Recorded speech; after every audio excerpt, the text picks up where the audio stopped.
அஸ்ஸலாமு அலைக்கும். இன்றைக்கி என்ன வீடியோன்னு பார்த்தீங்கன்னா மருந்தாணி தான். மருந்தாணி நல்லா ரெட் ஷேடாக பிடிக்கிறதுக்கு எதுவுமே வைக்க வேண்டியதெல்லாம் பிடிக்கும். இதுதான் நல்லா பிடிக்கணும் அப்படின்னா இந்த மாதிரி நான் சொல்கிற ஒன்றே ஒன்று, இந்த கொட்டைப்பாக்கு மாத்திரம் ஒன்று இது கூட சேர்த்துக்கோங்க. சேர்த்து விட்டு தண்ணி அளவாக தெளித்து அரைங்க.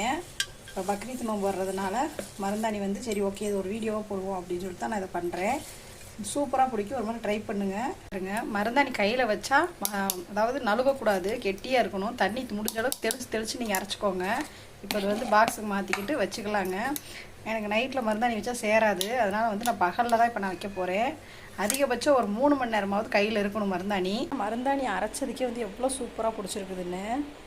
இந்த மாதிரி விளக்கமாத்து குச்சியில் அழகாக நீட்டாக இன்சில் போட்டு யாராவது மருந்தாணி வச்சுருந்தீங்க, இந்த ஃபீல் உங்களுக்கு இருந்துச்சுன்னா கண்டிப்பாக எங்கள்கிட்ட ஷேர் பண்ணுங்கள். இப்போ நான் வந்து 3 மணி நேரம் கழித்து நம்ம இந்த கையை பார்க்கலாம். பக்ரீத் ஸ்பெஷல் மருந்தாணி. என்னோடய வீடியோ உங்களுக்கு பிடிச்சிருந்தா லைக் பண்ணுங்கள், ஷேர் பண்ணுங்கள், மறக்காமல் சப்ஸ்கிரைப் பண்ணுங்கள். தேங்க்யூ.